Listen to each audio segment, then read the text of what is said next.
ಹರಕ್ ಬಾಯಿ ಉಡಾಫೆ ಮತ್ತು ಬಾಯಿಗೆ ಬಂದಾಗ ನಾವು ಏನು ಬೇಕಾದ್ರೂ ಹೇಳಬಹುದಾ ಹೆಣ್ಣು ಮಕ್ಕಳಿಗೆ, ಅದರಲ್ಲೂ ಹೆಣ್ಣು ಮಗಳಿಗೊಬ್ಬಳಿಗೆ ಅಂತ ಒಂದು ಪ್ರಶ್ನೆ ಬಹು ಜನರಲ್ಲಿ ಇನ್ನೂ ಸತ್ತಿರಲಿಲ್ಲ. ಅದು ಆದರೆ ನೀವು ಮಾಡಿದ್ದೇನು, ನಂತರದ ನಿಮ್ಮ ಎಲ್ಲ ಕ್ರಿಯೆಗಳು ಆ ಭಾವನೆಯನ್ನು ಪಕ್ಕಕ್ಕೆ ಹಾಕ್ತು ಮತ್ತು ಆ ಭಾವನೆಯೇ ರಾಂಗ್ ಏನೋ, ಯಾಕಂದರೆ ನಿಮ್ಮ ನಡವಳಿಕೆ ನೋಡಿದ್ರೆ ಅದು ವೈಯಕ್ತಿಕ ದ್ವೇಷದಲ್ಲಿದೆ ಅನ್ನೋ ಥರದ ಪರಿಸ್ಥಿತಿಯನ್ನು ನಿರ್ಮಾಣ ಮಾಡಿತು. ನನಗೆ ವಿಪರೀತವಾಗಿ ಸರ್ಪ್ರೈಸ್ ಆಗಿರೋದು ಪೊಲೀಸರ ಬೇಸಿಕ್ ಕಾನೂನುಗಳನ್ನು ಪಾಲನೆ ಮಾಡದೇ ಇರುವಂಥ ಹಂತಕ್ಕೆ ನೀವು ತಲುಪ್ತಾ ಇದ್ದೀರಲ್ಲ ಅಂತ ನನಗೆ ಅಷ್ಟೇ ಬೇಜಾರಾಗಿತ್ತು. What sort of training you people have undergone in the execution of law? Common sense of law was not exhibited in any activities ಅಲ್ಲಿ. ಕಾಮನ್ ಸೆನ್ಸ್ ಖಾನಾಪುರ ಕರ್ಕೊಂಡು ಹೋದ ಮೇಲೆ ಅಲ್ಲಿ ಪರಿಸ್ಥಿತಿ ಎಕ್ಸ್ಪ್ಲೋಸಿವ್ ಆಗೇನು ಇರಲಿಲ್ಲ. ಅಲ್ಲಿ ಒಂದಷ್ಟು BJP ಅವರು ಸೇರಿದ್ದಾರೆ, ಒಂದಷ್ಟು ಇನ್ಯಾರೋ ಸೇರಿರ್ಬೋದು, ಡ್ಯಾಶು ಅದು. ಅದನ್ನು ನಿಭಾಯಿಸೋದಕ್ಕೆ ತಾಕತ್ತಿಲ್ಲ ಅನ್ನೋದಿದ್ರೆ they should not be in police department. ಕಾಕಿ ಬಟ್ಟೆ ಬಿಚ್ಚಿಟ್ಬಿಟ್ಟು ಆಚೆ ಹೋಗ್ಬೇಕು ಅವ್ರುಗಳು. If you cannot manage that type of a small ಕ್ರೌಡ್ನ, ಮೇ ಬಿ 1,000 500 2,000 ಅದು ಪೊಲೀಸ್ ಸ್ಟೇಷನನ್ನು ಬಂದು ಅಟ್ಯಾಕ್ ಮಾಡಿ ಇನ್ನೇನೋ ಮಾಡ್ತಾರೆ ಅಂದರೆ ಹೂ ಹ್ಯಾಸ್ ದ ಗಟ್ಸ್? ಅದಕ್ಕೆ ಏನು ಬಿಹಾರ ಕೆಟ್ಟೋಯ್ತಾ? ಯಾರೋ ನುಗ್ಬಿಟ್ಟು ಪೊಲೀಸ್ ಸ್ಟೇಷನ್ ಒಳಗೆ ಬರ್ತಾರೆ ಏನಕ್ಕೆ? ಅಥವಾ ಜಮ್ಮು ಕಾಶ್ಮೀರನ? ಏನು ಪೊಲೀಸ್ನವ್ರು ಏನು ಇವುಗಳು? ಸ್ಟಿಲ್ ಕರ್ಕೊಂಡೋದ್ಮೇಲೆ ಅಲ್ಲಿ ಕೂರಿಸ್ಕೊಳ್ಳಿಲ್ಲ ಸುಮ್ಮನೆ. ರಾತ್ರಿ ಇಡೀ 3 ಜಿಲ್ಲೆ, ಬಾರ್ಡರ್ ಬರೋ ಜಿಲ್ಲೆಗಳಲ್ಲಿ 3 ಜಿಲ್ಲೆಗಳಲ್ಲಿ 10 ತಾಲೂಕುಗಳ ದರ್ಶನವನ್ನು 400 ಕಿಲೋಮೀಟರ್ ಸುತ್ತಾಡಿಸ್ತಾ ಮಾಡಿದ್ರಂತೆ. ಯಾಕೆ? ಯಾವನಿಗೂ ಗೊತ್ತಿಲ್ಲ. ಕೇಳಿ, ಅದು ಸೆಕ್ಯೂರಿಟಿ. ಏನು ಸೆಕ್ಯೂರಿಟಿ? ನಿಮ್ಮ ತಲೆ. ನಿಮಗೆ ಒಬ್ಬ ಶಾಸಕನನ್ನೋ ಅಥವಾ ಇಷ್ಟೆಲ್ಲ ಪೊಲೀಸ್ ಫೋರ್ಸ್ ಇದ್ದಾಗ ಜಾಗದಲ್ಲಿ ನಿಮ್ಗೆ ಅವ್ರನ್ನ ಒಂದು ಕಡೆಗೆ ಇಟ್ಕೊಳ್ಳೋಕ್ಕಾಗಲಿಲ್ಲ ಸೇಫ್ ಪ್ಲೇಸಲ್ಲಿ ಅನ್ನೋದೇ ಆದರೆ, ಇನ್ನು ನಾಳೆ ನೀವು ಏನು ಸೆಕ್ಯೂರಿಟಿ ಕೊಡ್ತೀರಿ ಬೇರೆಯವ್ರಿಗೆ? ನಿಮ್ಮನ್ನು ನಂಬಿ ಯಾವನ್ರಿ ಜೀವನ ಮಾಡೋಕ್ಕಾಗತ್ತೀರ? It's amounts to failure of the police department and law and order. ಆಗ ನಿಮ್ಗೆ ಅದನ್ನು ನಿಭಾಯಿಸ್ಲಿಕ್ಕೆ ಆಗಲಿಲ್ಲ ಅನ್ನೋದಾದರೆ ಅಮೇಝಿಂಗ್ ಆನ್ಸರ್ಸ್ ಇದೆಲ್ಲ. Very bad. ಇದು ಕಬ್ಬಿನ ಗದ್ದೆಗೆಲ್ಲ ಕರ್ಕೊಂಡೋಗಿ ನಿಲ್ಲಿಸ್ಕೋತಾರಂತೆ. ಏನು ಹೇಳಬೇಕು? ನಗಬೇಕಾ? ಅಳಬೇಕಾ? ಏನಿದು? ನಿಮಗೊಬ್ಬ MLC ವಿಚಾರದಲ್ಲಿ ನಿಮ್ಗೆ ಅದು ಆಡಳಿತ ಪಕ್ಷದ ಸದಸ್ಯರು ಬರಬಹುದು ಅನ್ನೋ ಭಯ ನಿಮಗೆ. ಆಡಳಿತ ಪಕ್ಷ ಸದಸ್ಯರೋ ಬೆಂಬಲಿಗರೋ BJP ಅವ್ರು ಬಂದರೆ ಬೇರೆ. ಯಾತ ಲೆಕ್ಕಾಚಾರ ನಿಮ್ಮದು? ಯಾವ BJP ತಾಕತ್ತಿತ್ತು ಅಲ್ಲಿ ಬಂದು ನಿಮ್ಮ ಬಂದ್ಬಿಡು ಅವನ್ನ ಬಿಡಿಸ್ಕೊಂಡು ಹೋಗೋಕ್ಕಾಗ್ತಿತ್ತಾ? ಹಬ್ಬ ಅಂದ್ರೆ ಕೂಗಾಟ, ಕಿರ್ಚಾಟ.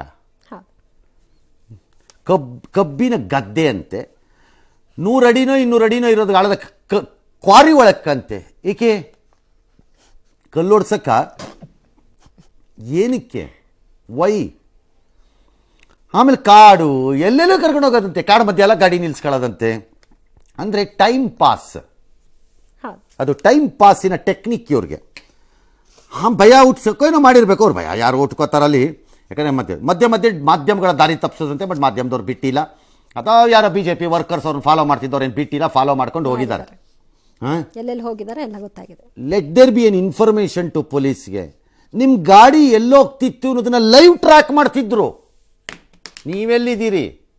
ನಿಮ್ಮ ಇಂಟೆಲಿಜೆನ್ಸನ್ನು ಇಟ್ಕೊಂಡು ನೆಕ್ಕಿ ಉಪ್ಪಿನಕಾಯಿ ಹಾಕ್ಕೊಂಡು ಎಲ್ಲರೂ ನಿಮ್ಮ ಗಾಡಿ ಎಲ್ಲೋಗ್ತಿತ್ತು ಅಂತ it was being live tracked.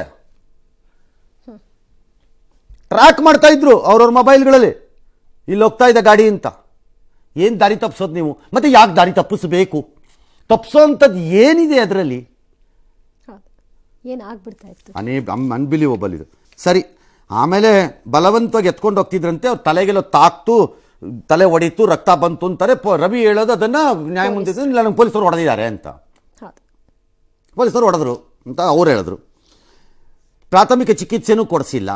ಅದ್ರದ್ದು ಫೋಟೋ ಬರೋಕ್ಕೆ ಸ್ಟಾರ್ಟ್ ಆಯಿತು ಮಿಡ್ನೈಟಲ್ಲಿ.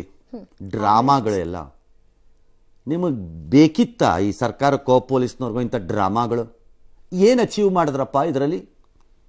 ಹಬ್ಬಬ್ಬ ಅಂದರೆ ಅವ್ರನ್ನ 4 ದಿನ ಜೈಲಿಗೆ ಹಾಕೋಣ ಅಂತ ಆಲೋಚನೆ ಇತ್ತೇನೋ, ಅದಾಗಿಲ್ಲ. ಈಗ ಹಾಕಿದ್ರಿಂದ ಏನಾಗ್ತಿತ್ತು, ಈಗ ಹಾಕದೆ ಹೊರಗೆ ಬಂದಿದ್ರಿಂದ ಏನಾಯ್ತು? ನಿಮ್ಗೆ ಏನು ಸಿಕ್ತು ಇದರಲ್ಲಿ? ಈಗ what did you? A black spot on the Karnataka police.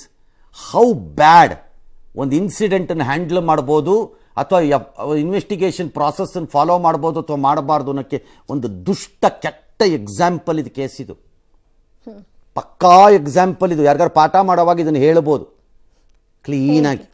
ಆಮೇಲೆ ಪೊಲೀಸರು ಕಡಿತ ಆ ವ್ಯಕ್ತಿ ಏನು ಮಾಡಿದ್ರು, ಪೊಲೀಸ್ ಕಸ್ಟಡಿಯಿಂದ ತಪ್ಪಿಸ್ಕೊಂಡು ಅಥವಾ ಇಳಿದು ರೋಡಲ್ಲಿ ಕೂತ್ಕೊಂಡು ಧರಣ.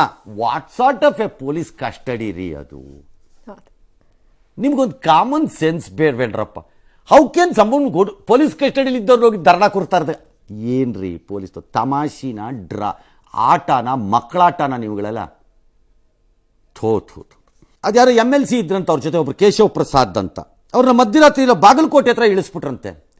ಫಸ್ಟ್ ಆಫ್ ಆಲ್ ಅನ್ಕನೆಕ್ಟೆಡ್ ಫೆಲೋನ ಒಂದು ಪ್ರಕರಣದಲ್ಲಿ ಅಕ್ಯೂಸ್ಡ್ ಆಗಿರೋಂಥವ್ರನ್ನ ನೀವು ಕಸ್ಟಡಿಗೆ ತಗೊಂಡ ಮೇಲೆ ಅವ್ರ ಜೊತೆ ಯಾಕೆ ಕರ್ಕೊಂಡು ಹೋಗ್ತೀರಿ? ಏನು ಅಸಿಸ್ಟೆಂಟಾ? ಮೇಕಪ್ ಮ್ಯಾನ್ ಥರ ಯಾರೋ ಹೀರೋ ಹೋಗುವಾಗ assistant? Is there any police who I can't believe this ಮಾತ್ರ. ಇಷ್ಟು ಮಾತ್ರ ಹೇಳ್ತೀನಿ, ಈ ಲೆವೆಲ್ಗೆ ಇಳಿದಿದೆ ಪೊಲೀಸ್ ಅಂದರೆ ಇಟ್ಸ್ ಫೇರ್. ಸುಮ್ಮನೆ ಸರ್ಕಾರ ಬಂದಾಗ ನೀವು ನಿಮಗೆ ಬೇಕಾಗಿದ್ದ ಪೊಲೀಸರನ್ನ ಅಪಾಯಿಂಟ್ ಮಾಡ್ಕೊಳ್ಳಿ, ಅವ್ರನ್ನ ಡಿಸ್ಮಿಸ್ ಮಾಡಿಬಿಡಿ. ನೆಕ್ಸ್ಟ್ ನಿಮ್ಮ ಸರ್ಕಾರ ಬಂದರೆ ಮತ್ತೆ ಆ ಬ್ಯಾಚ್ ತಗೊಳ್ಳಿ, 5 ವರ್ಷ ಅಷ್ಟೇ. ನಿಮ್ಗೆ ಎಲೆಕ್ಷನ್ ಇದ್ದಂಗೆ ಅವ್ರಿಗೂ ಬೆಸ್ಟ್ ಇದು ನನ್ನ ಪ್ರಕಾರದಲ್ಲಿ. 3 ಜಿಲ್ಲೆ 10 ತಾಲೂಕು 400 ಕಿಲೋಮೀಟ್ರು, ಬೆಳಗಾವಿ, ಬಾಗಲಕೋಟೆ, ಧಾರವಾಡ. ಆಹಾ, ಈಕೆ ಆ ಪಾರ್ಟಿ ಓಡಾಡಿಲ್ಲ ರಾಜ್ಯದಲ್ಲಿ ಅಂತನ ಹೆಂಗೆ ನೀವು? ಅಥವಾ ನಿಮಗೇನಾದ್ರು ಹಂಗೆ ಲೈಟಾಗಿ ನೈಟಲ್ಲಿ ತಣ್ಣನೆಯ ಗಾಳಿಯಲ್ಲಿ ಲಾಂಗ್ ಡ್ರೈವ್, ಒಂದು ಲಾಂಗ್ ಡ್ರೈವ್ ಹೋಗಿ ಬರೋಣ ಅಂತ ಏನು ಲವ್ವ? ಕ್ರಿಸ್ಮಸ್ ಹತ್ರ ಬಂದಿದೆ ಅಂದ್ಬಿಟ್ಟು ಒಂದು ಲವ್ಲಿಯಾಗಿ ಒಂದು ರೊಮ್ಯಾಂಟಿಕ್ ಆಗಿ ಹೋಗೋಣ ಅಂತ ಹೋದ್ರ ಕಾಡು ಮೇಡು ಕ್ವಾರಿ ಗದ್ದೆ. ಆಹಾ, ಕವಿ ಇದಿದ್ದಂಗಿದೆ ಲವ್ ರೊಮ್ಯಾನ್ಸ್ ಇವ್ರಿಗೆ. ಥೋತು. ಕಬ್ಬಿನ ಗದ್ದೆ ನಿಲ್ಸಿದ್ರಂತೆ, ಕ್ವಾರಿ ಕರ್ಕೊಂಡೋಗಿದ್ರಂತೆ, ಕಾಡಿನ ನಡುವೆ ಜೀಪ್ ನಿಲ್ಸ್ಕೊಂಡು ನಿಂತಿದ್ರಂತೆ. ಇದೆಲ್ಲ ಭದ್ರತೆ. ಡುಯೆಟ್ ಸಾಂಗು ಆಡಿಸ್ಬಿಡ್ಬೇಕಾಗಿತ್ತು ಅಲ್ಲೇ. ಬೆಳಗಾವಿ, ಖಾನಾಪುರ, ಕಿತ್ತೂರು, ಗರಗ ಧಾರವಾಡದಲ್ಲಿ, ಬೆಳವಾಡಿ, ಸವದತ್ತಿ, ರಾಮದುರ್ಗ, ಲೋಕಾಪುರ ಬಾಗಲಕೋಟೆನಲ್ಲಿ. ಇದು ರೂಟ್ ಮ್ಯಾಪು. ಹಿಂಗೆಲ್ಲ ಹೋಗಿದ್ರು. ಈ ರೊಮ್ಯಾನ್ಸ್ ಟ್ರಿಪ್ಪಿನ ರೂಟ್ ಮ್ಯಾಪು. ಲೋಕಾಪುರ, ರಾಮದುರ್ಗ, ಯಾದವಾಡ, ಯರಗಟ್ಟಿ, ಬೆಳಗಾವಿ. ಇದು ಇನ್ನೊಂದು ರೂಟ್ ಅಂತೆ. ಕ್ಲೀನಾಗಿ ಪ್ರಕಟ ಮಾಡ್ರಪ್ಪ. ಇನ್ಮಿಂದ ಮದುವೆ ಆದವರೆಲ್ಲ ಗಂಡ ಹೆಂಡ್ತಿನವ್ರು ಆ ರೂಟ್ ಹಿಡ್ಕೊಂಡು ಹೋಗ್ಲಿ. ಏನೋ ಮಹತ್ವ ಇದೆಯಪ್ಪ ಈ ರೂಟಲ್ಲಿ, ಒಂದ್ಸರಿ ಹೋಗಿ ಬರೋಣ ಅಂತ ಹೋಗಿ ಬರಲಿ. ಎಕ್ಸ್ಪೀರಿಯನ್ಸ್. ಯಾವುದೇ ಕಾರಣಕ್ಕೂ ಅರೆಸ್ಟ್ ಏನಕ್ಕೆ ಮಾಡಿದಿರಿ ಅಂತ ಹೇಳಲಿಲ್ಲ. That's N another offence. ಅದ ಏನಕ್ಕೆ ಅರೆಸ್ಟ್ ಮಾಡಿದಿರಿ? ಅವ್ರ ಕುಟುಂಬಕ್ಕಾರು ಹೇಳಬೇಕು, ಏನಾದ್ರು ಮಾಡಬೇಕಿತ್ತು ಪೊಲೀಸ್ನವರು. ಒಳ್ಳೆ ಪಿಕ್ನಿಕ್ ಕರ್ಕೊಂಡೋಗಿದ್ದೀರಲ್ರಪ್ಪ ನೀವು ಪೊಲೀಸ್ನವರು. ಓಲಿ ಪಿಕ್ನಿಕ್ ಕರ್ಕೊಂಡೋದಾಗ ಏನೋ ಒಂದು ಸಾಫ್ಟ್ ಡ್ರಿಂಕು, ಒಂದು ಸ್ನ್ಯಾಕ್ಸಾರು ಕೊಡ್ತಾರಪ್ಪ, ಅದು ಕೊಟ್ಟಿಲ್ಲ ನೀವುಗಳು. ಉಪವಾಸ ಕೆಡವಿದ್ದಾರೆ. ಉಪವಾಸ ಕೆಡವಿದ್ರಿ. ಇದು ಯಾವ ಪಿಕ್ನಿಕ್ ರೀ? ಏನಿದೇನು ಪಿಲಿಗ್ರಿಮೇಜ? ಬಿಜೆಪಿಯವರು ಒಂದು ಅರ್ಥ ಮಾಡ್ಕೋಬೇಕು. ಇಡಿ ಮತ್ತು IT ವಿಚಾರದಲ್ಲಿ ಕಾಂಗ್ರೆಸ್ನವ್ರು ಹೇಳೋದು ಅದನ್ನೇ. ಅತ್ತೆಗೊಂದು ಕಾಲ ಸೊಸೆಗೊಂದು ಕಾಲ ಅಂತಾನೆ ಅವರು ಹೇಳೋದು. ಆ ವಿಷಯ ಬಂದಾಗ ಅವ್ರು ಹೇಳಲ್ವಾ ಕಾಂಗ್ರೆಸ್ನವರು? ಅವ್ರಿಗೆ ಮಾತ್ರ ಅತ್ತೆಗೊಂದು ಕಾಲ ಸೊಸೆಗೊಂದು ಕಾಲ ಇಲ್ವಾ? ನಿಮ್ಮೊಬ್ಬರಿಗೇನಾ? ಯಾರೇ ಮಾತಾಡಿದ್ದರೂ ಯಾವುದೇ ಹೆಣ್ಣು ಮಗಳಾಗಲಿ, ಆಡಳಿತ ಪಕ್ಷವಾಗಲಿ, ವಿರೋಧ ಪಕ್ಷವಾಗಲಿ ಸಾಧನದ ಒಳಗಲ್ಲ, ಹೊರಗೂ ಅಷ್ಟೇ ಒಳಗೂ ಅಷ್ಟೇ. Unfit to be the humans, ಮನುಷ್ಯರಾಗಲು ಯೋಗ್ಯತೆ ಅಲ್ಲ ಅವ್ರು ಯಾರೇ ಮಾಡಿದ್ರು ಆ ಪ್ರಕರಣದಲ್ಲಿ. ಅಂದರೆ ಯಾವುದೇ ಪ್ರಕರಣದ ನಾನು ಹೇಳ್ತಿರೋದು, ಈ ಪ್ರಕರಣ. ಇವ್ರನ್ನೇನೋ ಲಕ್ಷ್ಮೀ ಹೆಬ್ಬಾಳಕರು ರವಿಗೇನೋ ಅಂದ್ರಂತೆ, ಇವ್ರೇನೋ ಅಂದ್ರಂತೆ, ಅವ್ರಿಗೇನೋ ಅಂದ್ರಂತೆ. ಏನಿದೆ ಅಲ್ಲ ಶಬ್ದ, ಭಾಷೆ, ಬಳಕೆ, ವಾದ ಪ್ರತಿವಾದವನ್ನು ಮಾಡುವಂತಹ ಶಕ್ತಿ, ವಿಷಯವನ್ನು ಆಳವಾಗಿ ಅರ್ಥ ಮಾಡಿಕೊಂಡು ಅಲ್ಲಿ ವಾದಮಂಡನೆಯನ್ನು ಅಥವಾ ಚರ್ಚೆಯನ್ನು ಮಾಡುವಂತಹ ಬುದ್ಧಿಮತ್ತೆ, ಇದೆಲ್ಲ ಸತ್ತು ಹೋಗಿ ಹಣದ ಆಧಾರದಲ್ಲಿ ಚುನಾವಣೆಗಳು ನಡೆದು ಅದರ ವಸೂಲಿಗೆ ಬಂದಿರುವ ಗಿರಾಕಿಗಳಾದಾಗ ಹೇಗೆ ಸದನಗಳಿಗೆ ಇವೆಲ್ಲ ಬರುತ್ತೆ? ಸಂಸ್ಕೃತಿ, ಭಾಷೆ, ಸಂಯಮ, ಹಿಡಿತ ಇವೆಲ್ಲ ಯಾಕೆ ಬರುತ್ತೆ?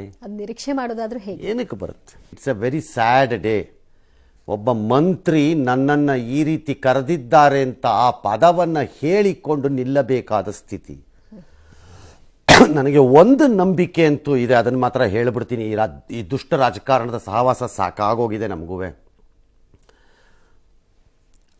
ಜನರಲಿ ಹೆಣ್ಣು ಮಕ್ಕಳು ಯಾವುದನ್ನು ಬೇಕಾದರೂ ಹೇಳ್ಬೋದು. ಈ ಕೆಲವು ಆರೋಪಗಳಿಗೆ ಏನು ಹೇಳ್ತಿದ್ದಾರೆ ಇವರು, ಇದನ್ನ ವೈಯಕ್ತಿಕ ಇದು ನಾನು ಅಂತ ನನಗೆ ಹೇಳಿದ್ದಾರೆ ಅಂತ ಹೇಳ್ಕೊಂಡು ಯಾರು ಬರಲಿಕ್ಕಿಲ್ಲ ಅಂತ ಅನ್ಕೊಂಡಿದ್ದೀನಿಪ್ಪ. ಹೌದಲ್ಲ, ಆ ಪದ ನಾನೇ ಬಳಸಿಲ್ಲ. ಹೌದು. ನಿನ್ನೆಯಿಂದ ಯಾರಾದರೂ ಗಮನಿಸಿದ್ರೆ ನಾನೇ ಬಳಸಕ್ಕೆ ಹೋಗಿಲ್ಲ. ಅವ್ರು ಹೇಳಿದಾರೋ ಬಿಟ್ಟಿದಾರೋ ಅದು ಆಮೇಲಿನ ಪ್ರಶ್ನೆ, ನಾನು ಬಳಸಕ್ಕೆ ಹೋಗಿಲ್ಲ ಅದನ್ನ. ಆಕ್ಷೇಪಾರ್ಹ ಪದ. ಆಕ್ಷೇಪಾರ್ಹ ಅಲ್ರಿ, it's shame on us we use such ಥಿಂಗ್ಸ್ನ. ಹೆಣ್ಮಕ್ಳಿಗೆ ಯಾತಕ್ಕೆ ಬೇಕಿದೆ? ಓಕೆ, ನನಗೆ ಅರ್ಥ ಆಗಲ್ಲ ಆ ವಿಚಾರಕ್ಕೆ ಬಂದ ತಕ್ಷಣ why does men become so sensitive over it ಅಂತ.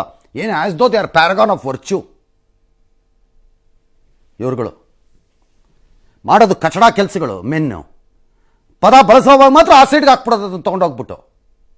ಏನು ಇವರೇನು ಈ MTV ಸಿಟಿ ಯುಗದಲ್ಲಿ ಖುಷಿಯಾಗಿರ್ಬೇಕು.